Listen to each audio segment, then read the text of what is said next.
From kindness to obsession, my scary, nice guy story. They say first impressions are everything. In hindsight, I should have known from the way he greeted me that something was off. At the time, though, I was just grateful someone was willing to lend a hand. Moving to a new city isn't easy, especially without knowing anyone. Welcome to Phoenix, they said, the land of dry heat and cold smiles. I had joked to myself while unpacking boxes in my empty apartment. When you're alone in a new place, you don't have the luxury of being picky about friends. So, when Jake offered to help, I was relieved to accept. He was that guy who seemed to pride himself on his chivalry. He'd pull doors open with a sweeping bow and insisted on carrying anything heavier than a shoebox. At first, I admired his enthusiasm to help, figuring he was just raised that way or, perhaps, overly polite, but it didn't take long before the help started feeling more like a trap. Jake started showing up at my apartment unannounced, usually with an excuse involving a small errand or something he'd thought up to save me the trouble. One day it was groceries. Another, he claimed the apartment manager had asked him to bring over a packet of neighborhood information. Each time he came, I felt a slight twinge of unease, a quiet instinct signaling I should be wary, but I brushed it off, chalking it up to nerves. Besides, he was just being nice, right? A few weeks in, I was starting to get settled. I'd even found a local coffee shop where I liked to unwind on weekends. One Saturday, I walked in to see Jake sitting at the back. He waved enthusiastically and called me over. I considered pretending not to see him, but he was already making his way toward me. Smiling widely, he ushered me into a seat beside him, pushing a latte into my hand before I had the chance to order. It was then that I realized Jake had been following my social media posts closely. He knew exactly where I was spending my time and would occasionally drop small hints about what I'd been doing, as if to remind me of his presence. At first, I convinced myself it was a fluke, but after 2 or 3 run-ins, it became clear these encounters were more than coincidences. One day, I tried setting some boundaries, explaining that I needed some me time to recharge. Jake nodded, almost too understandingly, and said he respected my need for solitude. However, a few days later, he was back at my door, seemingly oblivious to my request. The subtle guilt trip that followed his accidental arrival made it all the harder to refuse. Months passed, and Jake's presence became a constant. He seemed always to be a step ahead, like he was waiting for a chance to swoop in and save the day. I remember when I finally decided to confront him, to explain that I didn't need or want a savior, just a friend. Jake listened with a stiff smile, assuring me he understood, and for a brief moment, I thought things would improve. But then came the favor that would set everything spiraling.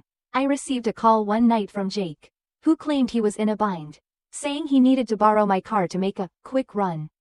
Although something inside me screamed, no, I gave in, thinking maybe it was time I returned the favors he'd shown me. When he returned the car the next day, I noticed a crack in the windshield. When I confronted him about it, he laughed it off, telling me it was just a car, and at least he'd gotten home safe. I bit my tongue, thinking it wasn't worth arguing over, but the resentment grew. The final straw came when I decided to start dating again. I'd met someone online, a guy named Ethan, who seemed genuinely interested in getting to know me, rather than saving me. When I mentioned Ethan to Jake in passing, he looked amused, almost offended, but he said nothing. The next day, however, I woke to a barrage of messages from Jake, warning me that most guys only have one thing in mind. Each time I ignored his messages, he sent more, saying things like, "I only want to protect you. You're too trusting." It became clear he didn't see me as an equal but as a project, something to fix or save.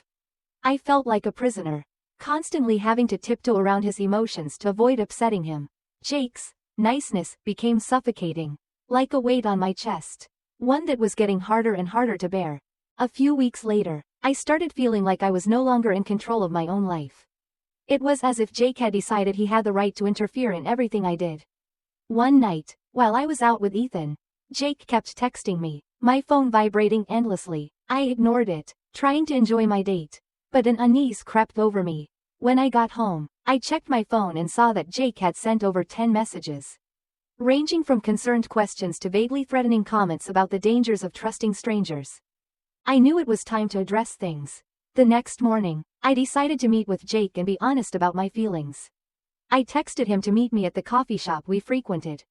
When I arrived, Jake was already seated, his face clouded with unease, as if he already knew what I was going to say. I sat down, took a deep breath, and told him I needed him to respect my space, that his helpfulness had crossed a line and was no longer appropriate. I tried to say it gently, to avoid hurting his feelings, but Jake didn't seem to be listening. Instead, he smiled oddly, as if I was the one in the wrong. "I'm just looking out for you," he said, his tone filled with resentment. "No one understands you like I do." A chill ran down my spine at his words. This wasn't genuine care, it was control. A true friend would respect my wishes. But Jake couldn't do that. He only wanted to keep me within his grip. After that conversation, I decided to distance myself from Jake completely. I limited our interactions and gradually stopped responding to his messages. But Jake didn't take the rejection well. He began appearing everywhere I went, like a shadow that wouldn't leave me alone. Whether at the gym, coffee shop, or park, I always felt his eyes on me. As time passed, I grew more and more anxious, fearing that I would never escape his hold. I remember one time when I was at the park with Ethan. We were talking, laughing, and enjoying the day when Jake suddenly appeared. His eyes filled with an anger I'd never seen before. He walked straight over, not saying a word to me but glaring at Ethan as if he were the enemy.